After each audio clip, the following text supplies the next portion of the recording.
Pope Francis didn't ask for first class. He never does. But when a former student booked it for him as a gift, the airline staff humiliated him in front of everyone.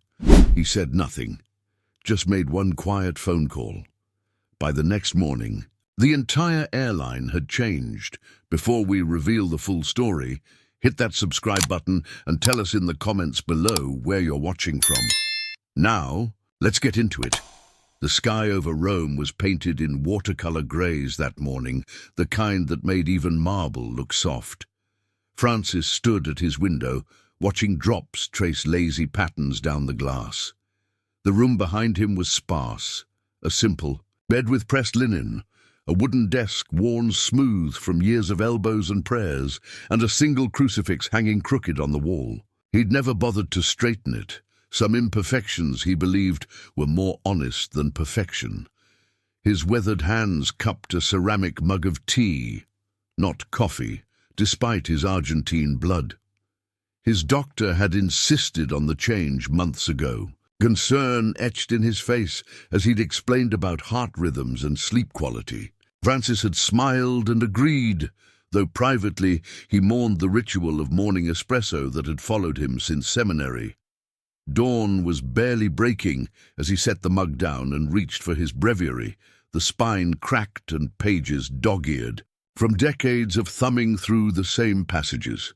Before any journey, no matter how small, he read the morning prayer, not out of obligation, but because it centered him like nothing else, a compass pointing true north when the world spun too quickly.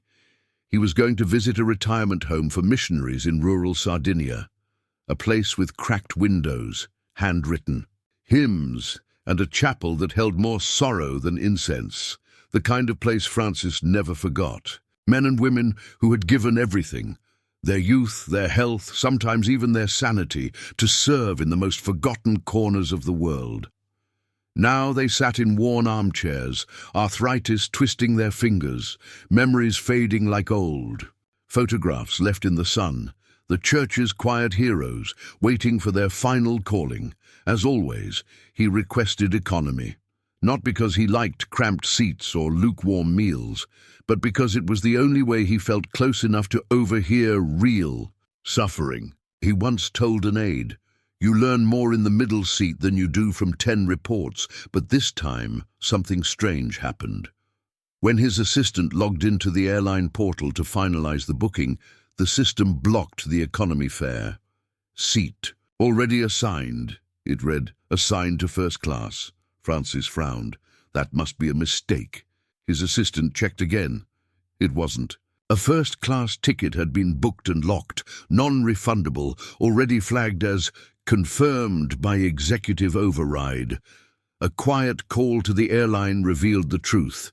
It had come from a vice president, someone high enough in the system to make things permanent, and when asked for the name, the reply was immediate. Emilio Vargas, vice president of client operations. He requested it personally. Francis paused. The name stirred something old and warm in the back of his mind. "Emilio?" he said, almost to himself. "That boy from Buenos Aires?" "The very same. Decades earlier, Emilio had been a theology student in Francis's seminary, awkward, unsure, nearly broke, and ready to drop out more times than he could count. Francis had once given him his own coat during a bitter Argentine winter, whispering, "A warm back thinks clearer." It was a memory Emilio had never shaken. Now, after years of climbing the corporate ladder, he had quietly reached into the system and done what no one else could, upgraded his former teacher to first class. The assistant hesitated. "Shall I cancel and rebook in economy, Holy Father?" Francis considered it. He didn't need luxury, never had. But then he looked out the window, watching the January rain tap against the glass. He thought about Emilio, somewhere in a glass tower, now still remembering the coat, still trying to say thank you in a language the church never taught. He sighed. "No," he said, "let it stand. Not for comfort, for the intention."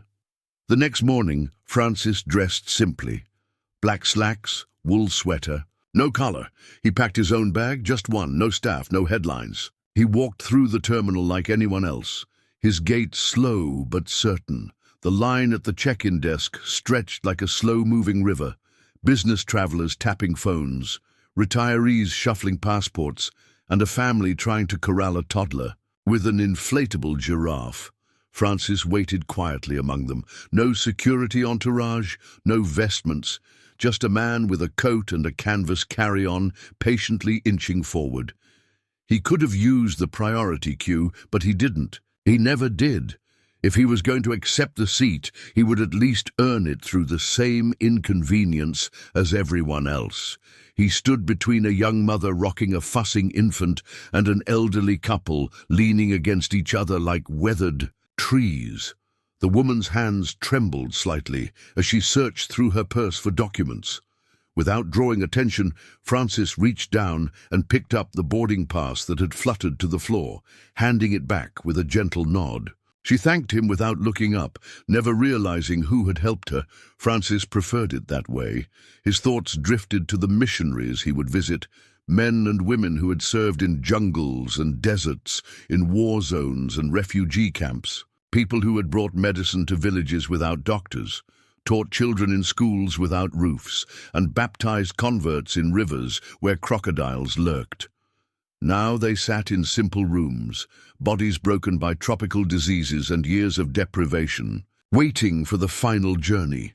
The thought tightened his chest. They had given everything while asking for nothing. The least he could do was sit with them a while, hold their calloused hands, and thank them for sacrifices the world had already forgotten. The line inched forward. The airport's antiseptic smell mingled with coffee and perfume. Announcements echoed. Overhead in Italian, English, German, a babel of urgency and caution. Francis's knees ached from standing, but he didn't shift his weight or check his watch. Patience was a prayer in itself. When his turn came, the clerk barely looked up. She was young, maybe early 20s, with clipped hair and an efficient tone. Boarding pass ID. Francis handed her the reservation slip and opened his wallet. A simple Argentine passport, slightly worn. The woman glanced at the screen, then frowned.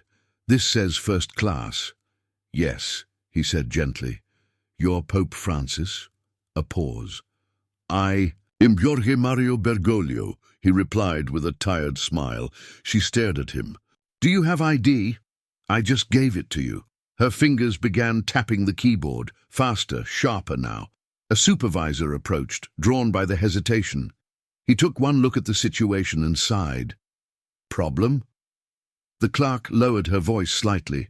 "Passenger claims first class under the name Pope Francis." The supervisor raised an eyebrow, looked Francis up and down, a short man in an old sweater, scuffed shoes, carrying his own bag. "Uh-huh," the supervisor muttered. "Let me guess. Someone gifted you the seat?" "Yes. Figures." He reached for the keyboard and began typing. Francis watched quietly, not with alarm, but a calm that unsettled the moment. Another staffer nearby muttered, not quite under her breath, "Religious types always think they're owed special treatment." The supervisor stopped typing and addressed Francis directly. "We're going to have to downgrade the seat. First class is for confirmed eligible passengers. We've had too many upgrades passed around like favors lately." Francis blinked. "I didn't request it.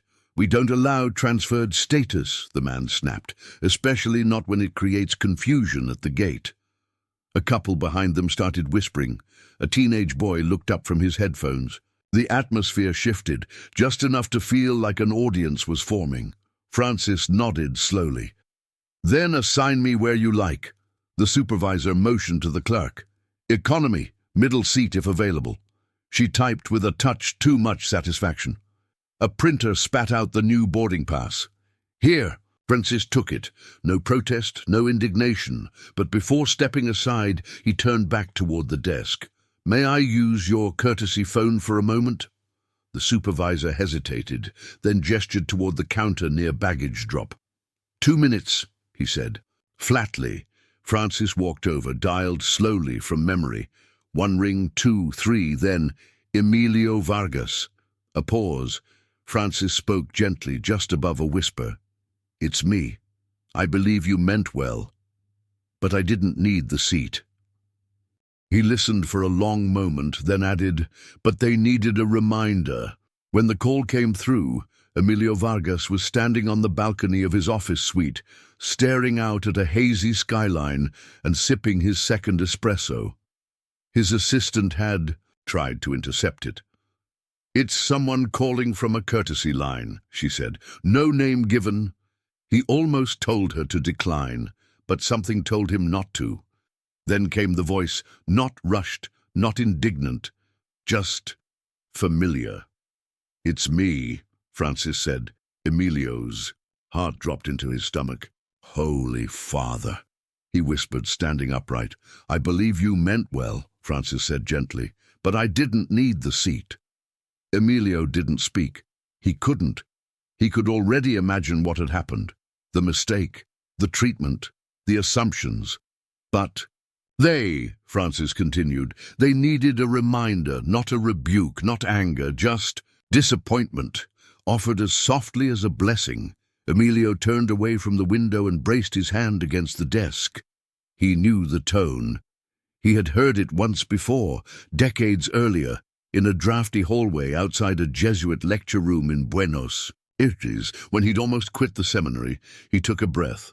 "Holy Father, Don't cause trouble," Francis interrupted gently. "Forgive them, but do not forget to teach." Another pause. Francis continued, "Sometimes grace is letting people see how wrong they were, without saying a word." Emilio swallowed. "Odd. Do you want me to apologize on your behalf?" he asked. "No," Francis said. "I didn't suffer." And then he added more quietly, "But someone else might. Next time." The line went quiet. And then, click. Francis had hung up.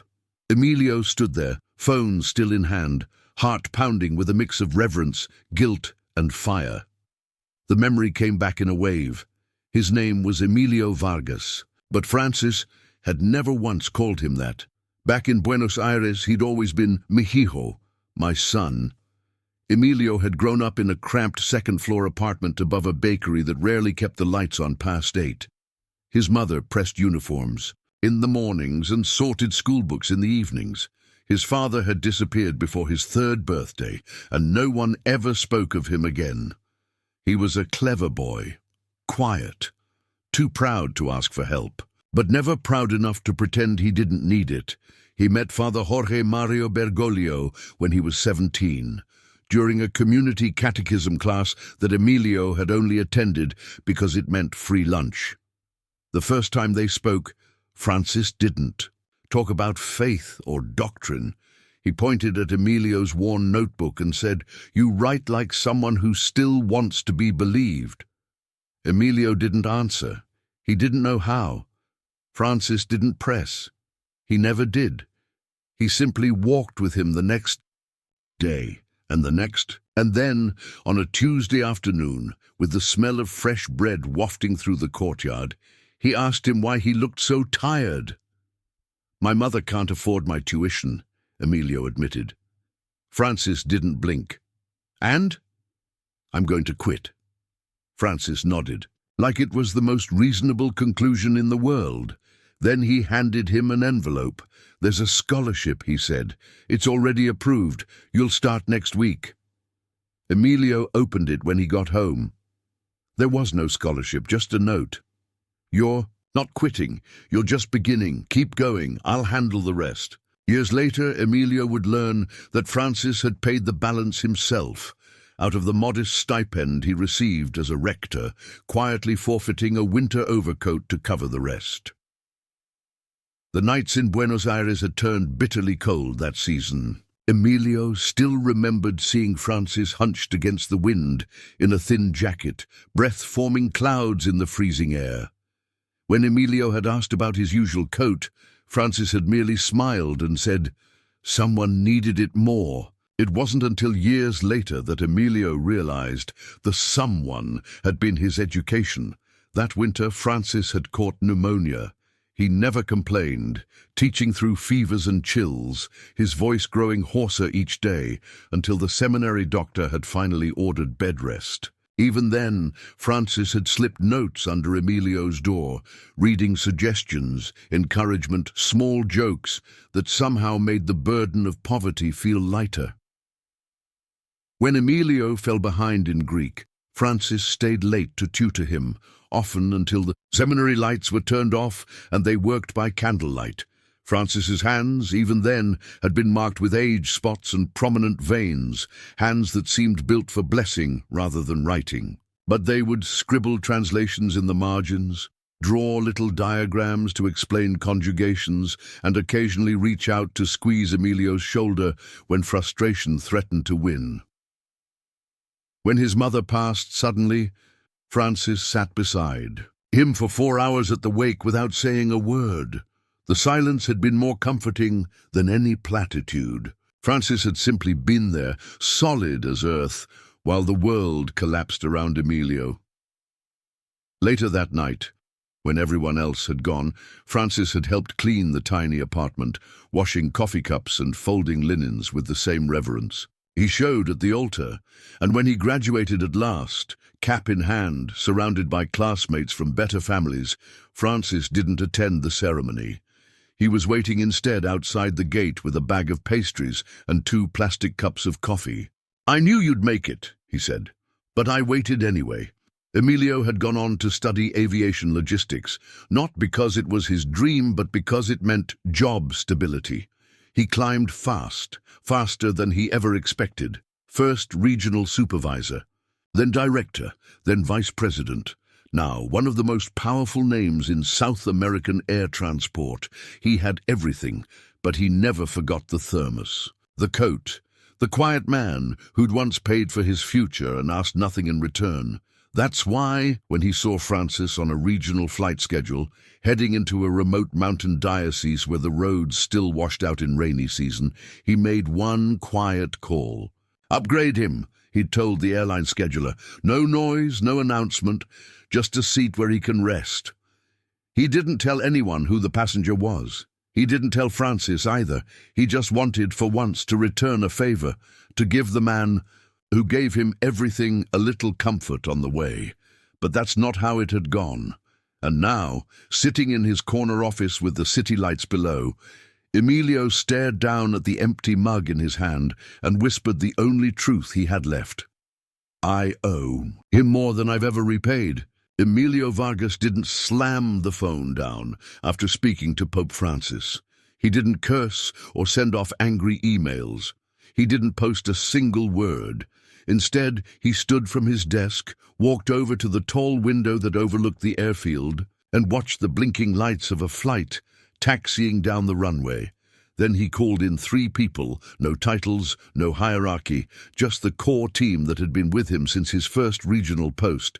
He explained everything in 15 words. "They humiliated someone who taught me what it means to serve. We fix it. Now."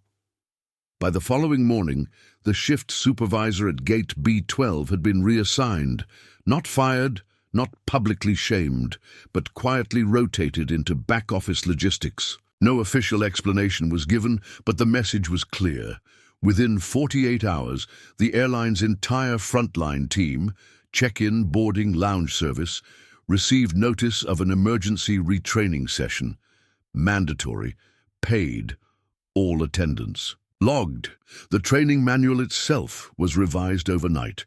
A single new line appeared on the first page. Above all, branding and logos. "Treat every passenger like someone sent to test your humanity." A few staff rolled their eyes. Others asked why, but no one objected outright. Because the ones who had witnessed the incident, they remembered the look on the old man's face as his boarding pass was torn in 2. How he didn't argue. How he stepped back into economy like he was stepping into a chapel. One junior employee who had been standing at the adjoining desk that morning mentioned quietly to a colleague, "I think I've seen him before." "Somewhere important." When asked where, she just shrugged. "Doesn't matter, it was wrong, either way." Behind the scenes, Emilio directed the changes with surgical precision. He didn't yell, he didn't escalate, but every department head received a memo from him by the end of the week. All protocol is to serve dignity. If protocol strips it, then protocol changes. There were no press releases, no internal memos leaked, no dramatic boardroom firings or scandalized whistleblowers, but anyone with eyes could tell the difference. The gate agents stopped rushing. They started looking passengers in the eye. Older travelers, once treated with impatience, were offered water during delays. Clergy, priests, nuns, ministers were quietly acknowledged with nods of respect, not suspicion. And the upgrades? They no longer happened on assumption. No more gifting premium seats to influencers or celebrity names while telling tired workers there was nothing available. Everything went through one filter: necessity. Meanwhile, Francis continued his journey, moving quietly through a system that would never be the same after his passage. The plane was full, a red-eye routed over 4 time zones, mostly occupied by young professionals, NGO staff, and exhausted parents gripping the armrests like lifelines. In seat 34B, squeezed between a teenager with earbuds and an older man reading a policy manual, sat the Pope of the Catholic Church. He wore no white cassock, no zucchetto, just a black windbreaker and slacks. His shoes, plain leather, were scuffed at the toes. No one around him knew. Not yet. He'd boarded last, declined assistance, carried his own coat. He hadn't even taken the aisle, middle seat by choice. The cabin air was recycled and cool, carrying the faint scent of cleaning solution and aftershave. Overhead, bins closed with hollow thuds. The safety demonstration played on small screens, while most passengers scrolled through phones, already disconnected from the moment.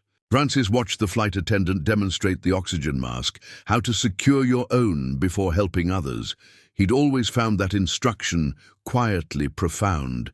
You cannot pour from an empty cup.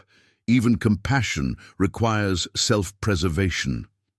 Francis shifted slightly, trying to find comfort in the narrow seat. His knees touched the seat in front of him. His shoulders brushed against both seatmates. Economy class was a study in humanity's shared physical boundaries. How close strangers could be without acknowledging each other. How many elbows could claim the same armrest. The mathematics of discomfort. He didn't mind. This was where life happened. Not in carefully curated meeting rooms or behind bulletproof glass, but in the cramped, imperfect spaces where humans negotiated existence with one another. First class might have offered legroom, but it couldn't offer this, the unfiltered reality of ordinary life. At first, the teenager beside him didn't notice anything unusual. He was too immersed in his music and scrolling, but as the flight climbed and the lights dimmed, he stole a glance toward the man in the center seat. The face looked familiar, not from movies, not from politics, from something deeper. A picture on his grandmother's wall, a memory from a news clip at Easter, a voice that once said, "Pray for me," to a silent crowd. The teenager straightened, cautiously removed his earbuds. "Excuse me, are you—" Francis smiled gently. "Just Jorge tonight." The boy's eyes widened. "I thought, you travel with security and don't you fly private?" "I prefer window seats," Francis said softly, "but they were taken." The young man laughed nervously, then lowered his voice. "Why here?" Francis turned slightly in his seat, meeting his eyes. "Because I belong wherever others are tired." They didn't speak much after that. Somewhere over the second time zone, turbulence shook the cabin. A woman across the aisle struggled to calm her crying infant. The older man with the policy manual grumbled under his breath. A flight attendant rushed forward, then hesitated. Francis gently leaned forward, offered the mother a pack of tissues from his pocket, and whispered something inaudible. But whatever it was made her shoulders drop and her eyes fill. She nodded, gratefully. Later, when the cabin lights dimmed fully and most passengers fell into restless sleep, Francis remained upright, hands folded, not asleep but not quite awake either. His breathing matched the hum of the engine, calm, steady. At 4:17 a.m., the plane touched down. As the cabin lights blinked back to life, people yawned and stretched. The overhead bins creaked open. Francis stood with the rest, no urgency in his movements. The teenager beside him was the first to speak again. "Thank you for being here." Francis nodded. "Thank you for noticing." Ahead, an elderly woman was struggling to pull her carry-on from the overhead. The man behind her looked ready to push past. Francis reached up first, gently lifting the bag, and handed it to her with a smile. She blinked. Then recognition swept across her face like a sunrise. "Holy Father?" she whispered. He nodded once. "Only for a little while." She clutched her bag and kissed his hand. He pulled it away gently. "No need," he said. "We've all just come a long way." No. Fanfare met him in the arrivals hall. No red carpet, no flashbulbs, just the quiet shuffling of travelers retrieving bags, checking watches, and scanning taxi queues. He walked through them all. Alone, not because he had to, but because that was where he chose to be. By the time he stepped outside, the sun had barely risen. The tarmac glistened from an earlier rain. A bird cut low across the horizon, unnoticed by most, but not by Francis. He paused, looked up, and smiled, because for all the miles he traveled, he still believed the most sacred part of the journey was who you sat beside and what you carried for them when no one else offered to. The red-eye flight that Francis had boarded landed quietly the next morning, right on time. No one met him at the gate. He exited with the rest of the passengers, slipping through the terminal with a soft wave to a cleaning crew member who recognized him too late to say anything. He never mentioned the incident again, not to anyone, not in speeches, not in interviews, not in his evening homily delivered to the small mountain parish that welcomed him later that day. He simply resumed what he always did, listening, comforting, blessing. Feet on the ground, eyes toward the margins. 3 months passed. No statements were issued, no public apology was made. The story of the Pope's economy flight, his quiet phone call, and the unseen fallout never reached the press. But inside the airline, everything changed. The first signs were small. A new internal memo circulated across regional terminals, not from public relations, not from legal. It came directly from the executive office. Subject line, "Every passenger matters." Attached was a 1-page update to company protocol. There was no branding, no marketing jargon. Just 12 new bullet points under a heading that read, "Treat every passenger like someone sent to test your humanity." It didn't mention names. No incident reports, no explanations. But employees noticed the tone had shifted. One morning, a senior flight attendant arrived for her shift to find the crew lounge transformed. The motivational posters about efficiency and customer satisfaction were gone. In their place hung framed photographs, not of airplanes or skylines, but of people. Passengers waiting at gates, children sleeping against parents' shoulders, elderly travelers gazing out windows, workers heading home after long journeys. Each image captured a moment of authentic human experience. No captions, no explanations. Just silent witnesses to the true purpose of their work. "Who did this?" she asked a colleague. "Executive order," came the reply. "Something about remembering who we serve." At the same airport where Francis had once been mocked at the check-in counter, staff now held weekly debriefs on dignity.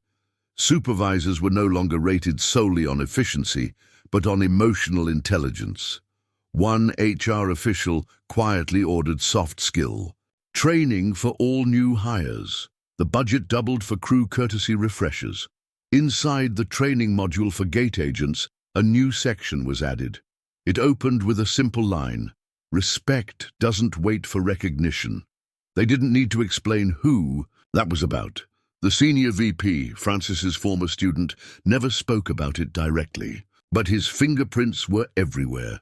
He reassigned the staff involved in the Pope's incident, not vindictively, quietly. The manager who had mocked Francis was moved to a non-customer-facing post.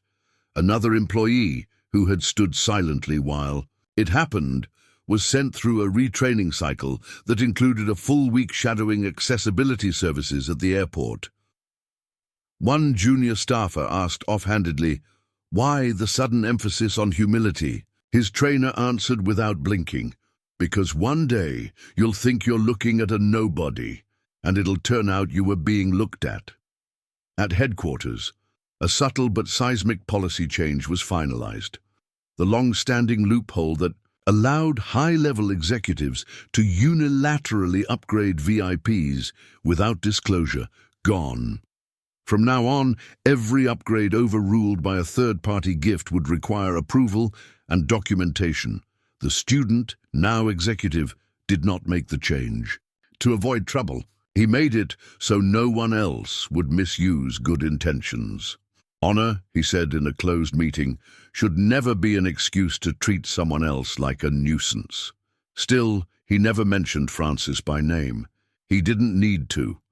One morning, the flight. Attendant, who had served coffee on that red-eye flight, received a brown envelope in her company mailbox. No return address. Inside was a simple card. "Thank you for letting kindness take up the aisle." A fellow passenger. She kept it in her passport sleeve after that. Meanwhile, back in the executive office, the student kept one reminder on his desk. A worn, leather-bound notebook filled with handwritten prayers, each copied years ago when he'd been a broke theology student in Buenos Aires. He had once thought Francis kept it out of devotion. Now he realized it was probably survival. Toward the end of the quarter, he sat down in his office one evening, lights low, schedule clear. He pulled a fresh note card from his drawer and scribbled a few lines in blue ink. No wax seal, no courier, just a short, handwritten message.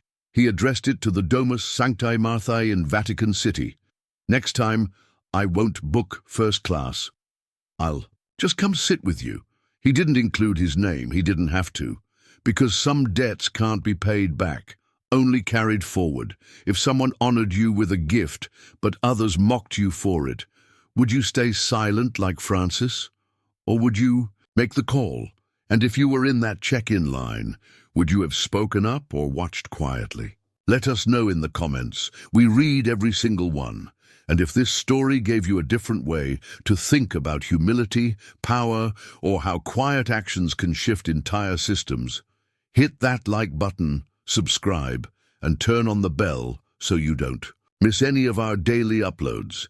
And if you know someone who still believes respect is something you earn by status, share this video with them. Not to argue, but to remind them sometimes the most powerful man in the room is the one standing in the economy line. Our next story should be appearing on your screen now. Tap it to keep watching, and we'll see you tomorrow, same time, with another story inspired by the legacy of Pope Francis.